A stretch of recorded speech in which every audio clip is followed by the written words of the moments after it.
రెండు శరీరములు ఉన్నాయండి, physical body and mental.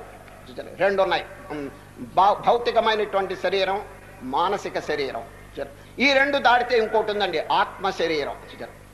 దానికి ఏ విధమైనటువంటి వికారములు ఉండవండి. ఆత్మ శరీరం అది నిర్మలం, నిర్వికారం, నిశ్చలం, అటువంటి పరిస్థితి. కనుక దాని గురించిన రిపేర్ మనకు అవసరం లేదండి. ఈ రెండిటి యొక్క రిపేర్ మనం చేసుకోవాలి జాగ్రత్తగా. ఏది చెప్పండి? స్థూల శరీరం, సూక్ష్మ శరీరం. ఈ రెండు కనుక ప్యూర్, మహాపరిశుద్ధంగా కనుకుంటే కొత్తగా మనం మోక్షానికి ఏం ప్రయత్నం చేయవలసిన అవసరం లేదండి. Our work is finished, our duty is finished. ఎప్పుడు? If these two bodies are pure. అది రెండు హెల్తీ, ఆరోగ్యంగానో పవిత్రంగానో ఉంటే చాలండి. అది చాలా. నేను అడిగాను, ఒక వశిష్ఠ మహర్షి గారి యొక్క వాక్యం మీకు చెప్పినాను, తిరిగి జ్ఞాపకం చేస్తున్నాను. రామచంద్రునికి 16 సంవత్సరముల వయసులో బోధిస్తారండి. ఎవరు? వశిష్ఠ మహర్షి. ఎంత బోధో తెలుసండి?